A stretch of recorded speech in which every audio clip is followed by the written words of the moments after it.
Fitriani, dan yang ketiga Nasrina Putri Lestari, dan yang keempat Hidayatul Azizah. Baik, di sini kami mendapatkan lembar kerja elemen R, di mana dalam lembar kerja R ini, di sini ada 3 pertanyaan. Ada 3 pertanyaan dan akan dijawab oleh rekan saya. Baik, materi pertama yaitu dinamika. Baik, bismillahirrahmanirrahim. Assalamualaikum warahmatullahi wabarakatuh. Waalaikumsalam warahmatullahi wabarakatuh. Di sini untuk lembar kerja R, pertanyaan yang pertama yaitu bagaimana peserta didik akan dipandu untuk memikirkan kembali pemahaman mereka tentang ide-ide penting. Jadi menurut kelompok kami, cara yang bisa dilakukan oleh guru adalah dengan melakukan kegiatan umpan balik dengan peserta didik. Caranya yang pertama yaitu guru bisa melakukan pemberian pertanyaan pemantik yang berhubungan dengan pemahaman peserta didik tentang ide-ide penting yang sudah mereka dapatkan. Yang kedua, pemberian kesempatan bagi peserta didik untuk menjawab pertanyaan tentang ide-ide penting tersebut. Yang ketiga, pemberian pertanyaan bagi peserta didik lain yang tidak menjawab untuk mendengarkan dan menelaah jawaban dari temannya yang telah menjawab. Yang keempat itu guru bisa melakukan pemberian pembenaran atau refleksi terkait dengan hasil umpan balik tersebut. Sekian.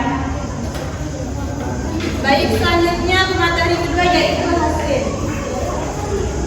Baik, di sini saya akan menjelaskan tentang pertanyaan yang kedua, yaitu bagaimana produk dan pertunjukan peserta didik dapat ditingkatkan melalui revisi berdasarkan penilaian diri dan umpan balik. Nah, setelah melakukan kegiatan penilaian serta memberikan umpan balik terhadap produk pertunjukan peserta didik, guru dapat melakukan beberapa hal sebagai berikut. Yang pertama yaitu guru bisa meminta peserta didik untuk melakukan penilaian diri dan koreksi antar teman. Contohnya yaitu koreksi antar teman, peserta didik saling bertukar lembar tugas dengan temannya untuk melakukan penilaian sejawat. Nah, dari penilaian sejawat itu peserta didik akan melakukan revisi sendiri terhadap tugas yang dikerjakan tersebut. Yang kedua yaitu guru dapat memberikan contoh lain yang serupa atau sama dengan produk dan pertunjukan yang dihasilkan peserta didik sebagai masukan dan penguatan mengenai materi yang dibahas. Misalnya peserta didik telah mempresentasikan hasil kerja kelompoknya, misalnya tentang perubahan wujud benda yang dimana peserta didik tadi melakukan uji coba terhadap lilin. Nah, di sini kita sebagai guru memberikan penguatan dengan memberikan contoh hal yang serupa. Misalnya kita memberikan contoh bahwa bukan hanya lilin aja, tetapi misalnya butter yang kalau dipanaskan akan mencair, atau gula aren yang berupa mencair kalau dipanaskan terus didiamkan akan berubah menjadi benda padat. Yang kedua yaitu yang selanjutnya yaitu meminta peserta didik untuk membuat tanggapan mengenai pengalaman belajar mereka dalam menghasilkan produk. Nah, kita meminta peserta didik untuk membuat tanggapan apakah selama proses pembelajarannya itu menyenangkan dan apakah materi pembelajarannya dapat diterima atau dapat diterima dengan baik atau sebaliknya. Nah, selanjutnya yaitu memberikan masukan yang positif serta membangun dengan tujuan dapat mendorong serta meningkatkan produk dan pertunjukan yang dihasilkan peserta didik. Di sini kita dapat memberikan reward kepada peserta didik agar peserta didik dapat meningkatkan peserta didik dapat ditingkatkan melalui revisi berdasarkan penilaian diri dan umpan balik tersebut, yaitu memberikan reward baik berupa tepuk tangan dan sebagainya.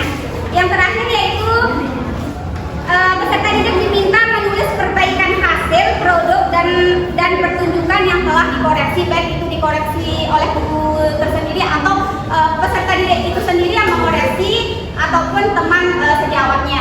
Sekian penjelasan dari saya. Selanjutnya pertanyaan yang ketiga yaitu bagaimana peserta didik didorong untuk merenungkan pembelajaran dan kinerja mereka. Di sini guru bisa melakukan sebuah motivasi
Anda.